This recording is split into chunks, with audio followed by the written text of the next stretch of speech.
Grupo Yandy. Exploramos, articulamos, desarrollamos. IEM, la Escuela de Negocios de la Universidad de Montevideo.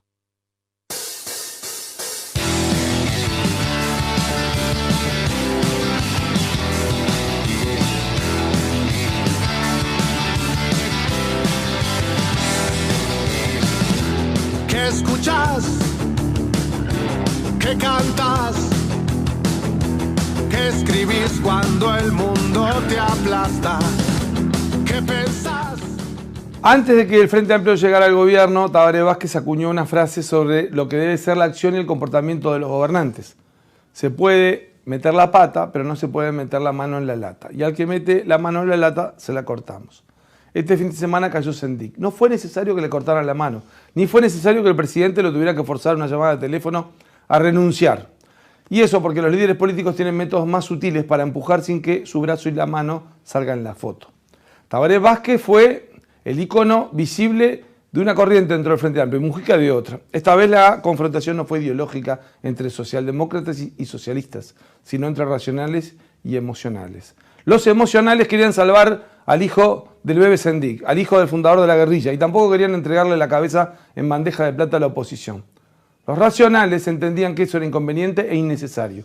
Inconveniente porque sumaba desgaste político al Frente Amplio. Innecesario porque ya asoma el brazo de la justicia. En esa discusión se desarrollaron los últimos días de negociaciones muy complejos que terminaron con la caída del vicepresidente, que ahora deberá tramitarse ante la Asamblea General. Queda mucho para hablar sobre todo esto. Por ejemplo, sobre la visión o concepto de José Mujica de que por unos pocos pesos la consideración cambia, lo que contrasta con lo que decía el Tribunal de Conducta Política, que para la corrupción no hay una medida a partir de cuándo se considera. Sobre lo que pasó, sobre lo que está pasando y sobre lo que se viene, vamos a hablar esta noche. Por eso les decimos, bienvenidos a Claves Políticas. Hoy, en Claves Políticas, el laberinto de la izquierda y el vicepresidente. Lo que dejó el plenario del Frente Amplio. ¿Habrá pedido de procesamiento de Raúl Sendik por su gestión en ANCAP? ¿Cuáles son los antecedentes de casos similares? Además, ¿cómo se recompone el partido de gobierno? La confianza internacional en el Uruguay. ¿Hay un riesgo político en la consideración financiera por el caso Sendik? Hoy, en Claves Políticas.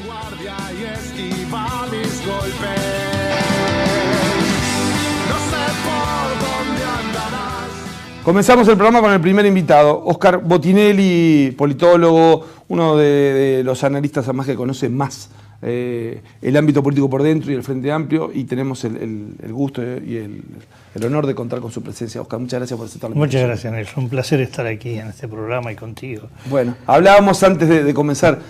Nos sorprendió a todos el momento en que Sendik dice hasta acá llegué, ¿no? Sí, yo creí que hoy lunes estábamos en el scrimmage final de si se producía lunes, martes, en el correo de la semana, el desenlace, y aunque visto siempre después se ven las cosas más claras, era inevitable que ocurriera el sábado.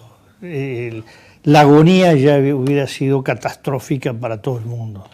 Incluso para Sendik cada paso que demorara era peor para su vida personal. Incluso, ¿no? Además, para el Frente Amplio, en su relación con la opinión pública, corría el riesgo de que cualquier sanción pareciera suave, ¿no? Sí, además hay un problema que es el siguiente. El Frente Amplio tiene un escenario de 1.100.000, vamos a usar cifras muy redondas, sí, cerca de 1.150.000 votantes. Pero además se aumenta ese espacio a 1.200.000 y largo si se agrega votantes que son claramente de izquierda, el Partido Independiente, Unidad Popular, Partido Ecologista, ese es su escenario. Resulta que hoy lo está votando, está bien, no hay elecciones, es más una expresión de humor, claro, pero dice, yo hoy votaría al Frente Amplio 720.000, 750.000. Bueno, ahí se tiene un problema con 450.000 votantes del Frente Amplio, gente de izquierda, que lo está, voté y hoy no voto. Claro, ese problema ya lo tiene hoy. Ya lo tiene hoy. Lo tiene desde que arrancó tema ANCAP, licenciado, etc. Pero entre los 20.000 más o menos que votaron delegados de base, los 86.000 que votaron presidente del Frente Amplio, los menos de 300.000 que votaron en las internas nacionales de junio del 14, y el Sendic fue la lista más votada, donde todo el Frente no llegó a 300.000 votos. Entonces hay que dimensionar los resultados. Entonces la dirigencia me parece que estaba muy encerrada en sí misma, muy mirando incluso al adversario, no, porque los blancos, los colorados, les vamos a dar, no le vamos a dar, y no miraban a su gente, a la que tiene riesgo, a la que puede estar perdiendo, a la que tiene que reconquistar, reseducir. El problema más grande era ese del Frente Amplio. Incluso el discurso del presidente de la República lo veo más dirigido a la interna más reducida que al grueso del público frente amplista, repito. Claro. Olvídense del resto. No, cuando decís el discurso, hace referencia a lo que fue la conferencia Sí, de hoy, perdón, por ejemplo. conferencia de prensa. Está bien, pero es un discurso, en definitiva es un mensaje. Sí. Ese mensaje tenía algunos componentes que iban claramente a la interna, ¿no? Sí, claramente cuando hizo tanto hincapié en el bullying, en campaña nunca vista, estaba claramente dirigido a... Yo creo que él estaría pensando en sanar heridas internas, dar un mensaje a los heridos graves. Sí. ¿No? También acá había algo que importaba, que lo manejó Mujica. El último recurso de Mujica de decir evitemos una sanción era los riesgos de perder votos en el Parlamento con la 711. Pero la 711 es un grupo que ha quedado una expresión muy pequeña. El tema es yo no veo riesgo. Porque el riesgo, riesgo siempre hay. Pero ¿dónde puede ir la 711? Bueno, una es a la rebelión no queremos saber más nada y vivimos 30 meses en la cuchilla. Sí. Y después nos vamos a nuestra casa. Es difícil, ¿no? Si lo que se pretende es seguir incidiendo en la política, la 711 no tiene salida, como Gonzalo Mujica, hacia el Partido Nacional, el Partido Colorado, el Partido Independiente, el Partido de la Gente. No tiene un puente hacia... No tiene puente ni va a ser aceptado, porque tiene una mochila que no le va a gustar a los otros. Lo que puede llevar es más déficit que ganancia. Además, y hacia Unidad Popular, que podría coincidir más ideológicamente, menos, porque Unidad Popular, particularmente el 26 de marzo, considera que Sendic los traicionó. Entonces es un grupo que está encerrado en el Frente Amplio, para bien o para mal de ellos, y por lo tanto no le queda otro camino que ajustarse. Y yo creo que si miramos las reacciones, hubo algunos diputados muy duros, casi fuera de sí, pero por ejemplo, claramente el propio mensaje de Sendic y algunos gestos del senador de León apuntan a que por ahí no hay riesgo con la 711. Sí, claro, porque aparte es un poco lo que sí, sería más condena para el propio sector. Ahora, ¿cómo ves? Algunos decían, acá no hubo, el que quiera buscar ganadores, no, acá partimos todos, ¿no? Pero en realidad los hechos políticos marcan ganadores, pero ¿encontrás que hay ganadores perdedores en todo lo que es el proceso y este desenlace? ¿En relación al Frente Amplio? Sí. No, yo creo que, los sectores que más consideraron que el Frente tenía que ir desde una sanción hasta la salida de Sendic, pueden quedar como ganadores, pero vienen de una actitud un poco tardía, porque hace 1 año y medio, cuando el informe del Senado, cuando el plenario que trató lo del Senado y lo del título, respaldaron entusiastamente a Sendic. Yo no creo que en sí haya ganadores, lo que puede haber algunos que salgan sin costos y otros con costos mayores. O sea, el asunto en el Frente Amplio era decir, bueno, esto ya le generó un desgaste, Sí. tú lo decías, y lo manejabas incluso con números. El tema es, ahora, al caer Sendic, ¿eso para el desgaste que tiene el Frente? Bueno, si estamos refiriendo a este tema, sí. El tema es que puede haber otros desgastes o otros éxitos, cualquiera de los dos, porque quedan, por lo menos hacia las elecciones, 2 años de gestión de gobierno. También es verdad que todavía hay algunas secuelas de lo que podemos llamar caso Sendic, la Junta de Transparencia y Ética Pública, la justicia, o que pueda incluso salpicar a algunos más, del frente o de otros, ¿no? Sí, claro. Pero ahí estamos hablando de otra situación. Ahí, por ejemplo, sabemos que en los últimos días hay algunos pedidos en curso sobre el contenido de los gastos del senador Leonardo de León, no por ser senador, sino cuando estaba presidente de ALUR. Hay que ver qué es lo que sucede ahí. Ya habían salido algunas informaciones sobre el tema del uso del avión, o sea que seguramente... ¿Te parece que la oposición, es decir, tiene un terreno para seguir empujando al Frente Amplio, o que eso también si no puede desgastar a la oposición? No, hay un tema que es esto. En materia de campañas, y todas son campañas ilegítimas, hay un timing, hay un momento que la sobreactuación desgasta. Es decir, en este momento me parece que ya llover sobre mojado no le va a dar rédito a la oposición. Si no hay hechos nuevos que impacten, y yo diría no sobre Sendik, porque una vez que renunció, Claro, una frase puede quedar muy, muy dura, ¿no? Pero muerto el perro se acabó la rabia, es decir, ya está fuera de juego. En cambio, sí, si impacta sobre otros actores, ahí cuidado, del frente o de otros, lo que sea, pero ya yo diría es nuevos casos. De alguna manera, la tarjeta corporativa inicialmente, efectivamente, no agregó mucho hasta que se produce la intervención del Tribunal de Conducta Política. Claro. Así, autónomamente, siguen hablando de Sendik. Sí. Uno miraba la reacción de la gente y eso hasta la molestaba a un sector. Siempre sobre lo mismo. Hay otros temas. Cuando aparece el Tribunal de Conducta Política y cuando se empieza... Cuando se conoce ese fallo tan duro. Pero primero cuando se empieza a filtrar, Sí, claro. o a tener olfato, si se quiere. No, el fallo fue demoledor.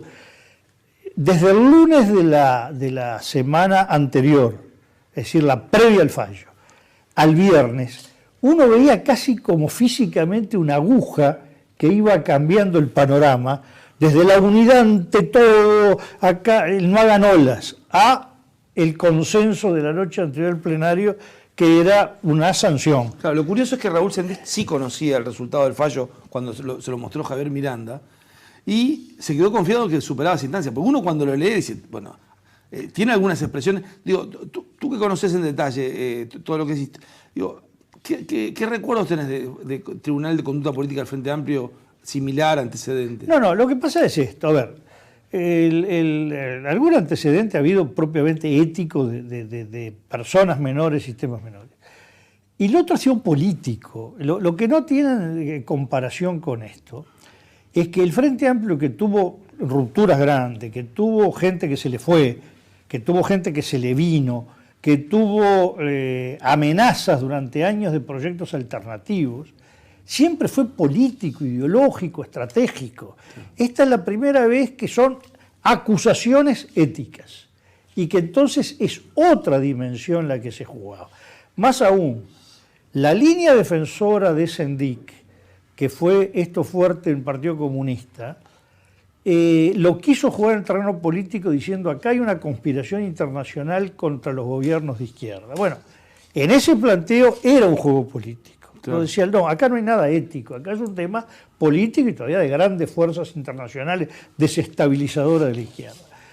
Eso el que jugó hasta que el fallo, el conocido el fallo o declaración, como se quiera llamar, o dictamen del Tribunal de Conducta Política, llega a la gente y empieza a haber una reacción, primero de bases. El interior fue una catarata de declaraciones en distintos tonos. Claro. Bueno, Cerro Largo, Rivera, Soriano, Florida, Colonia, acá comités de base que también se fueron pronunciando en el mismo sentido, pero además los comités de base son una realidad numéricamente acotada, más allá que mandataba delegados, pero luego lo que se empieza a ver en redes, en webs, en mails, en WhatsApps, pero también lo que cuentan dirigentes que le empieza a pasar ellos con los compañeros que los paraban en la calle o los que están en el mundo sindical, el mundo obrero. Decían, no me hagas defender esto. Claro.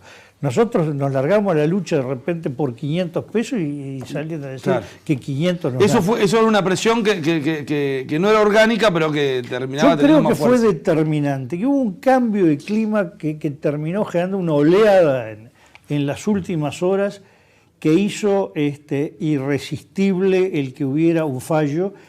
Y además creo que hay que destacar que fue muy eficiente la labor de Juan Castillo como surcidor. Como articulador. Sí. Él fue un negociador de primerísima plana.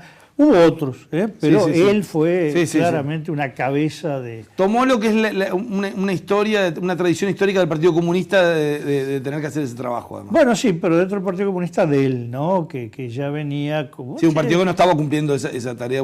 Sí, pero no nos olvidemos que él fue vicepresidente del Frente Amplio en la conducción de Mónica, fue una conducción relativamente colectiva. Mónica Xavier, Ivonne Pasada, Rafael Michelini, Juan Castillo... Y además la Dirección Nacional de Trabajo lo llevó a dedicarse solo a mediar. Claro, solo a mediar. Durante Oscar, 2 años y para dedicar estos últimos minutos que nos quedan de este espacio, este es un tema que va a seguir dando mucho que hablar. El tema es lo que viene ahora. Tabaré Vázquez ahora con una vicepresidenta que es Lucía Topolansky, que además no solo es Lucía Topolansky, sino que es la compañera de José Mujica. ¿Cómo ves la esposa? Pero digo porque no solo es la esposa, ¿no? Porque no, es todo. Es mucho más, digo, ¿no? Las compañeras, la esposa, la socia con quien vive. Bueno, ¿cómo ves esa relación? ¿Cómo puede impactar este cambio? Bueno, yo creo que el tema es el siguiente. Primero, ha quedado más clara la relación de poder. Porque ahora quien ocupa el lugar de vicepresidente es una persona que representa al grupo político que tiene más o menos la mitad de la bancada parlamentaria. Y que además influye, el área de expansión de la 609 puede llegar hasta las 2/3 partes de la bancada. Con los aliados. Sí, el área de expansión, digamos. Sí, está bien. Los que lo siguen, lo escuchan, son aliados, no son aliados, pero... Entonces, segundo lugar, Lucía Topolansky viene de diputada, senadora, por lo tanto llega una persona de mucha experiencia parlamentaria y además de conducción parlamentaria. Ella ha sido muy importante en estas 2 legislaturas en la articulación de la bancada, incluso en la difícil articulación de la bancada del propio MPP. Por lo tanto, va a haber otra vez un presidente de la Asamblea General conduciendo o articulando la bancada que le estaba faltando al Frente Amplio. Y además Lucía Topolansky tiene muy buen diálogo con los otros partidos políticos, lo cual le permite entonces cumplir a cabalidad ese rol que tiene no solo de presidir la Asamblea General, sino además de conducir la bancada, articular con otros partidos y luego articular la relación Parlamento-Gobierno, mayoría parlamentaria, Gobierno, es decir, lo que es el oficial. O sea que el Frente Amplio gana ahí en ese juego. Gana el Frente Amplio y gana el Gobierno. Creo que gana Tabaré. Es decir, ya, bueno, si la relación Tabaré Vázquez, Lucía Topolansky tiene chisporroteos, bueno, el problema de los dos, ¿no? Hoy Tabaré Vázquez le envía algún mensaje de acercamiento a Lucía Topolansky. Digo, notoriamente lo que no tiene ahora es un vicepresidente, porque en la primera presidencia tuvo un vicepresidente absolutamente leal a él, un alter ego, un hombre de su círculo chico, y por lo tanto él descansaba en ese vicepresidente. Mujica al revés, era medio frente, digamos, claro, y tenía un vicepresidente que reflejaba el otro medio frente. Que fue una muy buena articulación la que hubo entre Mujica y Astori. Hubo mucho chisporroteo, claro, entre la torre ejecutiva Astori y el articulador, era un... Sí, pero además cuando los dos se ponían de acuerdo, el Frente Amplio estaba de acuerdo, sí, claro, ¿no? Y ahora venía con un presidente del Parlamento o vicepresidente de la República que no articulaba, había un vacío ahí. Y yo creo que para el periodo que viene, estos 2 años, digamos, porque después sí, ya los últimos 6 meses ya estamos en campaña electoral y transición, pero para estos 2 años que son fundamentales, yo creo que al gobierno lo ayuda desde el punto de vista de estructura, después de que el gobierno tenga soluciones, Sí, después tiene que ver cómo su gestión. cómo encara los problemas que tiene por delante. Fíjese que la semana que viene, ni más ni menos, tiene que terminar de aprobarse la rendición de cuentas. Y en el Senado. En el Senado, volvemos al mundo real, ¿no? Sí, claro.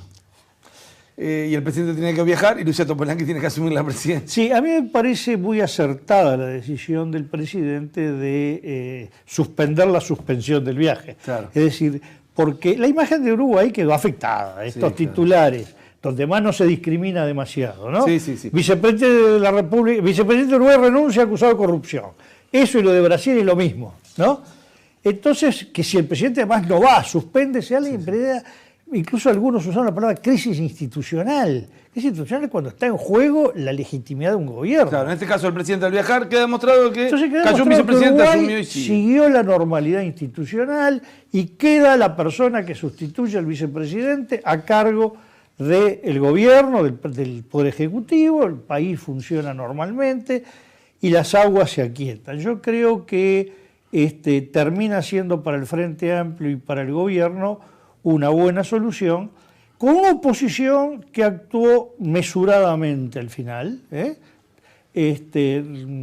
acogió la renuncia de Sendik, obviamente, con las críticas, sí, claro, pero que dio salida institucional también. Sí, que eso ¿no? es importante. Que fue otro muy rasgo importante, típico que también al presidente le ayuda ante la exposición internacional. Que lo ayuda ante la exposición internacional y demuestra que Uruguay tiene un sistema político que a pesar de chisporroteos funciona y en momentos quemantes aparece todo junto dándole soluciones al país, ¿no? Oscar, te agradezco mucho. No, por favor, tu aporte más en este momento. Muchas gracias. Nosotros vamos a una breve pausa. Terminamos con Oscar Botinelli, que nos permite dar luz sobre un momento complicado, pero para entender algunas claves de la política. Breve pausa y ya volvemos.